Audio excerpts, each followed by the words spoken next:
Real Housewives of Atlanta newbie, which happens to be Miss Kelli Ferrell. First of all, y'all wrong for this photo that y'all used. I don't really like this photo of her. Like, I don't think it's complimentary to her. Y'all could have used any picture, but y'all gonna use this picture of her. I feel a way about that just a bit. But it was out there, so they used it. But anywho, child, let's keep going and let's get into more, because what they're saying is that Kelli Ferrell has a restraining order. She was having a restraining order battle with her stepdaughter. Okay, so let us get into it, because they're saying this is amid a nasty divorce. Y'all know that she getting divorced. Now, this is from In Touch Weekly. They're saying that Kelli Potter Ferrell and her stepdaughter made shocking allegations against each other in court before Miss Kelli was casted for Real Housewives of Atlanta. Now, they're saying that in court documents, Markia Ferrell, which is Kelly's stepchild, filed a temporary protective order in June of 2022. Now, see, I was thinking, since we didn't know Kelly's tea, Kelli should be over on Real Housewives. She should be one of the people that remains on the show. However, we are starting to learn more about her, and I'm still not opposed to her being on the show so we can get more of this information, okay? Now, they're saying that In Touch is reporting exclusively that the exes are in the middle of a bitter divorce. Markia's petition, the 24-year-old accused Kelli of having made many threats to her, stating that she will beat her up or get somebody else to do it. Now, Kelli was married to this girl daddy for about 11 years. Understand that. Okay. Now, the girl says that she comes to her job to provoke her by bumping into me. Markia said that the new Bravo star blamed her for the breakup of her and her father. A couple of months ago, she followed me home along with her family and came into the house and and cornered me against the wall, accusing me of something I didn't even do. The girl says she has terminated my position at my workplace. This has caused a lot of emotional distress on me. I have suffered with headaches, panic attacks, and anxiety. She pleaded with the court to order Kelli to stay 200 yards away from her. Miss Kelli, what you got going on? Girl, this photo is giving a little bit of Keely. I'm getting this like, girl, you look like Keely a little bit right here. Is there any relation? Let's keep going. I see it. I see it kind of like in the eye area or whatnot. She kind of makes me think of Keely. I love this blue, girl. Yes, that is like my color. I love that color. So the petition was dismissed weeks later due to Markia failing to appear for the hearing. Okay, they're saying that Kelly's lawyer says, with regard to Mr. Ferrell's 25-year-old daughter and purporting application of restraining order against Miss Kelli, they said their client denies the entire fabricated flight of fancy factual account. All right. They said, however, since issues were never joined in the matter, and Miss Kelli was never served with the same, the application was never litigated, considered by the court, and therefore was a no legal effect whatsoever. Okay, they're saying Kelli tells In Touch that unfortunately, after taking in Cheval's adult daughter during the height of COVID, I was informed that she physically assaulted my oldest daughter, Chloe. Girl, y'all is messy. So that's why you had an issue with her, because you saying that she ran up on your oldest daughter. So when she ran up on your oldest daughter, her being as old as she is, you decided to run up on her. Girl, this is some shit, girl. Okay, so she goes on to say this included Markia biting and throwing a burning candle at Chloe. I see, now Markia, I would have had to dig in that ass, okay? Because don't you put your hands on my child. Don't, and you think you're going to throw a burning candle at my kid? And then you was sitting over there biting her too? I'm on that ass. You're not finna disrespect. I'm not finna play. Okay, that is your little sister. I think that's her sister. We're not gonna play them games, okay? Now, she said Markia was 21 and Chloe was only 14. You a grown ass, okay? She says, I'm a mother first, so of course Markia was chastised verbally. However, this isolated incident began a domino effect, which eventually culminated in the demise of my 10-year marriage to this man. Okay, because I had to check his fucking daughter because he wouldn't do it. Okay, furthermore, as the sole owner of Nana's Chicken and Waffles, I was Markia's only employer at the time. As everything began to spiral, I had no choice but to terminate Markia due to her aggressive actions in my home and at the workplace. So what was happening at the house, she brought that shit over there to the workplace. And because she brought that shit to the workplace, I ain't had no choice but to let her motherfuckers go. And I'll do it again, so don't be coming over here trying to front me about nothing. Okay? Because I run this, period. Let's keep going. All right, now they're saying that they did obtain documents that showed Kelli filed for a protective order against Markia and her motherfucking daddy on January 12th. The court order granted temporary order, okay, and awarded Kelli exclusive use of the home, like Miss Porsha got exclusive use of Simon's home. Now, Markia was ordered to vacate the home immediately, okay, and to stay the hell away from Kelli. Now, the incidents, all right, this is what the man said, the daddy, the husband, the soon-to-be. He said, the incidents my team and I are replying to do not reflect how myself or Kelli envisioned our family dynamic to be. Personally, I do not want to involve my children or hers in any public forum. I respect it. However, it would be a disservice to not address the facts instead of the salacious attempts that she's making, since she is unfortunately going to be eventually exposed for her wrongdoings sooner rather than later. And I guess he's talking about her getting on the show. Baby, this some messy shit. Yeah, Miss Kelli, what you got going on, girl? What you got going on? Now, this is a nice photo of her. That's a cute fit. Okay, y'all should have used this one. Now, regarding to the incident, okay, regarding the incident between Markia and Chloe, all right, his rep says, claims the confrontation was started after the younger child's alleged actions. So they saying the kid did something to Markia, and that's why Markia sat up there and bit her and threw something at her too. So y'all really finna blame all of this on the child when Markia the one is grown as hell? And there was a better way to handle that situation. So you gonna throw a motherfucking candle. Now I do think some of the kids may deserve to get a candle thrown at their, maybe just a little bit. Okay, but ma'am, girl, you didn't have to. You didn't have to. If this is true, you didn't have to. All right, let's keep going. Now they claim Chloe had started the fight and Markia was just defending herself. This is what they say now. This is what they saying. Now the rep said the family resolved the incident without involving the police, but it caused tension within the household. Regarding Markia's employment, the rep said Kelli removed her from the work schedule. Okay, but the daddy was the one that came back and reinstated her. Girl, now this the kind of shit that we need to see what's going on, girl. It's giving, what was my show called? What was my show called with the pink teacup? Hustle and Soul, that's what this is giving. Okay, family edition. They're saying the incident caused more tension and Kelli left her home in January 2022. Now, the rep said that the man also, the husband, filed him a restraining order against Kelli in early 2022. So for Kelli to come around in January of 2024 or whatever and try and file one against them, he's like, we already filed one against you a long periodically time ago, ma'am.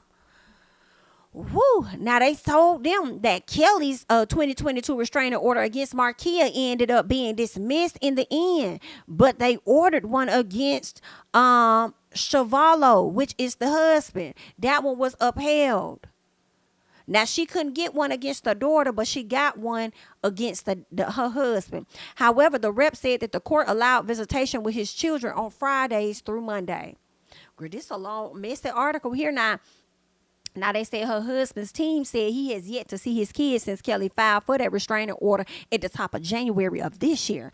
Now, he also said that his primary goal is to achieve justice and regain normalcy in his relationship with his children while protecting his financial and business interests. Now, he has faced numerous challenges due to Kelli's escalating actions and public behavior, but he remains committed to resolving these issues through legal means and ensuring that both sides of the story are represented fairly. Okay, now Kelli goes on and she says, listen, it's truly disheartening that a grown woman can justify biting, throwing a burning candle, and abusing my minor child in the manner that she did for any spurious reason. Now, listen, I'm with Kelli on that, honey. Now, one of my biggest regrets was not pressing charges against that, she says, at the time, because she was my stepdaughter. She says, sadly, it still triggers undesirable memories when I see marks on Chloe's arm from that particular incident. And to hear that she's apparently working with the kids now is truly appalling to me. All right. She says since she has no issues committing violent acts against them while taking zero accountability. How the hell you gonna sit up there and hide this girl back knowing she done sat up there and threw a motherfucking candle at our kid? Who does stuff like that? Are you crazy? And you ain't even gonna chastise her, do nothing outside of there and fire this girl. You gonna turn around and hire her back. Oh yeah, I'm done with you, nigga. Is what it's given, okay? Now, Kelli filed for a divorce from his ex in 2022. All right? And really, Kelli was already tired of his shit. Okay? That was just the camel that broke, the straw that broke the camel back when she went down there and truly filed. Now, she listed the date of the marriage as August 20th on 2011. Okay? And filed for the separation on January 2022. So, Kelli, they're saying that Kelli does share 3 kids with him. So, wait a minute. It looks like Chloe is not his child, from what it's looking like, but she has 3 other kids that is his. Oh, girl, that makes it even more messier because you protecting yours and he over there trying to protect his. But either way, her grown ass was wrong, in my opinion, okay? Now, I mean, girl, you threw a burning candle and you bit her. Come on now. Come on now. A burning candle and you bit her? As a 21-year-old, are you okay? So they're saying that they have 3 kids together. 2 of them, they have a set of twins, and they also have Chance, okay? Chance, Chastity, and Chelsea. Ooh, girl, this is messy, all right? They said her oldest daughter, Kelli, is from a previous relationship. And they said Kelli was awarded primary custody of all the kids, and her ex-husband, got to pay that child support, honey. They say he was thrown in jail after the court found him in contempt. He was released weeks later. Now, they say that he was found in, and this is what they say, he was found in contempt, okay? Let's get to that, okay? She filed for that divorce. They said April 2022, but she said that she was separated from him in January 2022. Now, they do got some marital assets, okay? $1.7 million worth. Oh my, they got a restaurant, the house, the Mercedes-Benz G-Wagon, a Bolero automobile, a Nissan van, Mercedes, BMW, a Ford Mustang, Cadillac, Rolex watches, diamonds, wedding ring. Girl, y'all got all kind of coinage going on. Ooh, I'm just trying to get to how he ended up being held in contempt. Let's see. Let me go back. All right. So she says that in June 2022, Shavallo responded to the divorce. He admitted the marriage was over. Okay. In his response, he claimed they split in 2021 and it actually wasn't no motherfucking 2022. Okay. Now, Shavallo demanded joint physical and legal custody of the child. All right. So they've been arguing over that, but it looks like she ended up getting primary custody. Now, she claimed he had listed their home without informing her. I guess listed for sale. He had listed their home without telling her. In addition, she claimed to have learned he expressed intention to secretly dispose of all the marital assets, obtained excessive loans from third parties in the name of their business, which is probably why they got this situation out there in Cali with his name on it, and thereby, what she says, abscond out of the state of Georgia with the proceeds and leave Kelli to deal with the debt obligation and servicing. Now, the court denied Kelli's request for an order blocking the home sale. The judge said the buyer had already sold their existing home and was ready to move into the house. Ain't that some goddamn shit? Then sold this lady house from up under her. Now, the court did order the sale proceeds to be placed in an escrow account until the divorce was resolved, though. So you thought you was going to get you a little piece of that coin, honey. This lady been married to you for over a decade. You thought she ain't going to get her ends? Now, they say in court papers filed in 2022, Shavallo accused Kelli of having abandoned their home in December 2021 and has continued to dissipate the marriage funds since she deserted the home. So he's saying she left in December 2022 and she ain't been, she been up there using up the coinage. He accused her of taking $100,000 from their business account and putting it in her personal, honey. He claimed her frivolous spending, neglect, and disregard for the marital assets caused her to incur significant expense. Listen, When did this happen? Was this before or after you sat up there and sold the damn house, sir? He claimed to have no access to their business account and no ability to generate income due to Kelli controlling the party's restaurant. In court documents, he claimed she closed their original location and opened a new one without informing him. And that's probably the one she could have put out there and said this Springs. Okay.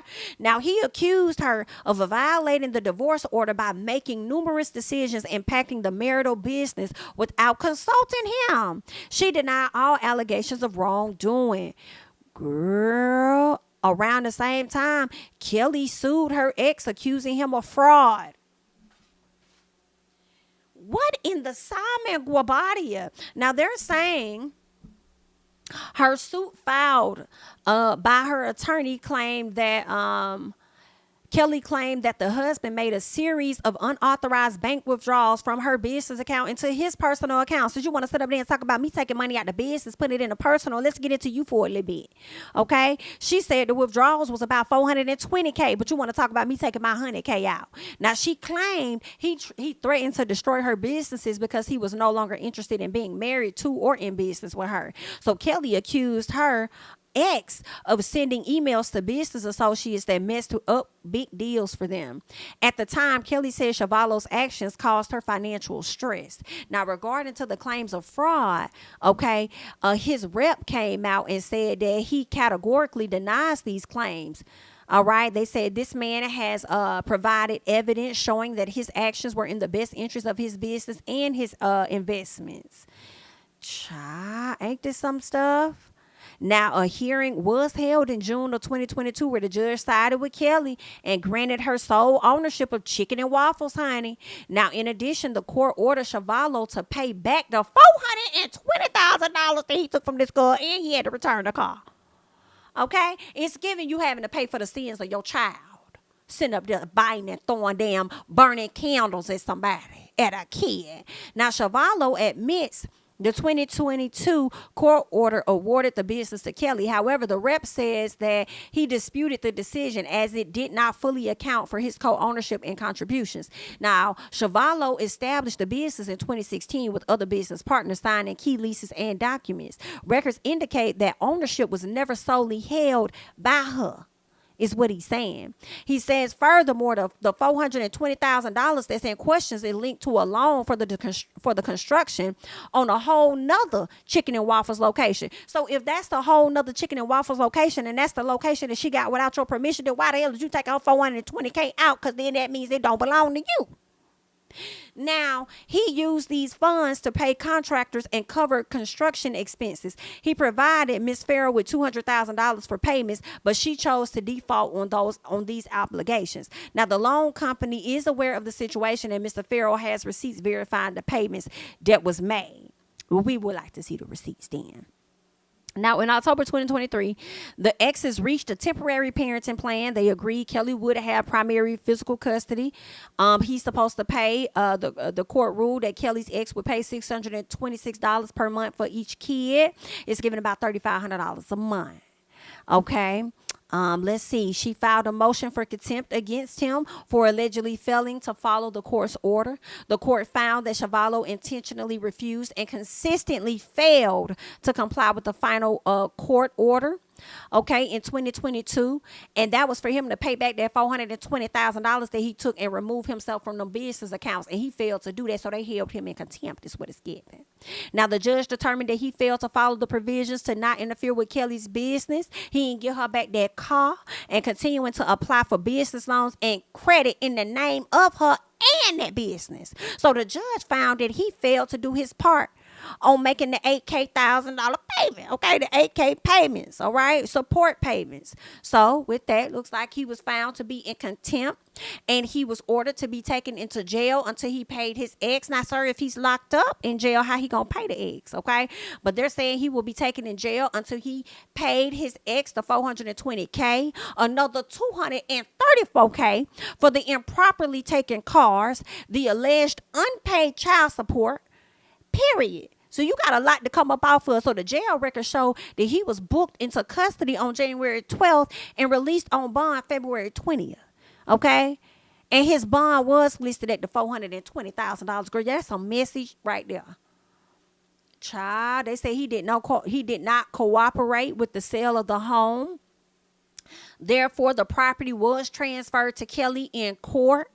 A rep for Chavallo said while he was found in contempt, he maintains that his actions were in pursuit of protecting his financial interests, and he complied with all reasonable legal demands related to the court order. Girl, this is some, God, what's happening here? Kelli, we didn't know you had all this going on, girl. I thought them records was sealed tight. They said Kelli went back to court, demanded Chavallo be thrown back behind bars over not paying that child support. Okay, she said, give me my coin. Wow. I'm trying to see if he went back to jail. Okay, the rep said that he falsely claimed ownership and credit of the creation and success of the company, despite not having any legitimate involvement in the establishment. These false claims have harmed him, his reputation, and his business interests. They said Chavallo said he takes issues with his ex involving their children in public appearances and on television without his consent, violating his parental rights and exposing the children to unwanted public scrutiny. Well, if she got sole custody, I don't know if she has to come to you for that. Children in public appearances and on television without his consent, violating his parental rights and exposing the children is a problem, they're saying. The exes have yet to finalize a settlement on the division of property and permanent support. So we'll find out more about that in August. They said the divorce proceedings, of course, are still going on. And his legal team is not at liberty to discuss a whole lot. Listen, the way it's looking Miss Girlfriend to get her way. Okay? It looks like Miss Kelli is about to get her way, and you might have to deal with it. And that may be a bit of karma, considering the fact that you had sat up there and had your daughter back when it came down to the nonsense. So I don't know, this is some crazy shit. Y'all gonna have to hop into the conversation. Let me know y'all thoughts about this, honey. But I had to bring it to the front and let y'all know what's going on over there when it comes to Miss Kelli, honey. But that's all I got at this particular time. Okay. With that, we got one more thing to get into, so let us hop over here and get into it. Okay. Got to talk about Kenya Moore because Mariah Huq has some things to say. Y'all know it has been stated that Kenya Moore is officially suspended. Okay. And also now the rumors are out that she could potentially be fired. Okay. We have not gotten a statement from Bravo. We don't know for sure if she's fired or what is really going on at this time. We don't know. I don't even think the ladies are filming. I think everything may be at a halt because they may be trying to assess and figure out how to go forward, okay? So we'll have to see how that's going to play out. But let's get into what Mariah has to say about all of this surrounding Kenya Moore and her co-star, Miss Brittany Edie. So or castmate is what I'll say. So let's get into that. Because Porsha and Kenya has become good girlfriends. And Kenya no more. Allegedly. We can't talk about that. Yeah, who can't? Yes, we can. I ain't under nothing. I ain't talking about anything I want to. I just choose. Shannon is Team 12. Listen, I'm Team Huq. Shannon is Team 12. She could twirl on, but listen, I am not. But if she did what they said she did, I do believe the producers knew. And we're involved. They probably sent her out. It was pre-production. I believe that. They sent her out. But that's the thing. When is anybody going to say, I should be doing this on TikTok. But listen, when you is on TikTok? Oh, I'm on TikTok? Yes. Oh, I'm TikToking, finally. Yes. Okay, so listen. Why is it that now everybody get fired? If you don't have rules in place, then how can you hold people accountable? It's bullshit. Let's keep going. We need more. No, seriously, Buffy. They don't have any rule. How they gonna hold her accountable if they set all the stuff up? Who set up the posters of the? Thank you. Porsha and Kenya has become good girlfriends. Thank you. I agree. I definitely feel like production has a hand in it. I think they were highly aware. I don't think they were expecting things to happen the way that they happened as far as Brittany possibly be considering getting an attorney. Okay. I feel like the production didn't read the room themselves, just like, if Kenya did do this, she didn't read the room. Right. Y'all know what the situation is with Bravo and what y'all up against when it comes to lawsuits and other situations. And y'all didn't really care or think about that either. You feel what I'm saying? So, yeah, I feel like it's not just on Kenya, it's on them, and now y'all got a bit of backlash or whatever, or trying to prevent any other legal ramifications from coming down, so y'all decided to put her on halt. Okay, now as far as the being fired, I don't know. That could be true. That could be true. I feel like we probably not gonna know until the new season. We might not. I mean, we might get word that they are filming. They done brought Kenya back. I don't know what the hell is going on. But Real Housewives of Atlanta continues to be in damn shambles, is what I can tell you. So, this is just listen, everybody getting fired because everybody is scared of losing, more money due to certain allegations and stuff. So y'all leave y'all thoughts about it. It wasn't a whole lot to that, but Mariah just, not really. It seems like Mariah wasn't fully agreeing with the decision for Kenya to not be a part of the show at this time, suspension, fired, whatever it is, because she feels like production plays a heavy role in a lot of stuff, which they do. And I feel like the cast members are always the ones that get the punishment. It's very rare that we hear about the production people that also get the punishment. I feel like we may have heard that maybe once, possibly twice, right? But whoever gave Kenya the support as a production member to say, yeah, girl, do it, I think that'll be hilarious, yada, yada, yada, whatever, then you might want to suspend them as well. Okay, suspend them because y'all supported that. But either way, honey, good luck. All right, that is all that I have at this time. You guys go ahead and hop down in the comments. Let me know your thoughts about everything that we just discussed today, because it was some craziness going on today. All right, I am Jami, that's me. Don't forget to like, comment, subscribe, share my videos. Follow me on Instagram and on Twitter at Jami, that's me. And I'll catch you guys in the next one. Bye-bye. King of my city and cul-de-sac. Coming out swinging like soldier rags. Leading my people like quarterback. Boy, I study this shit, I'm an almanac. Had to get up and grind. Knowledge is booming, I'm here to apply. Came with the chip and the dip, it just single the mind. We finna do more than survive. I need my check. Spinning the block for the Gouda. We hitting the jeweler to flood out the net. We don't do beef on computers, I'm straight out the sewer. We come when you rest. Niggas be looking perplexed, so keeping my foot on their neck. No map, I trust my gut for the quest. With drama, I'm fully abreast. I was ready for years and they doubted me. All of a sudden they tell me they proud of me. I've been dropping these haters like calories. Cross them out, I came back with some batteries. Stand for my honor, but you run no corner. Packing the stick with a drummer.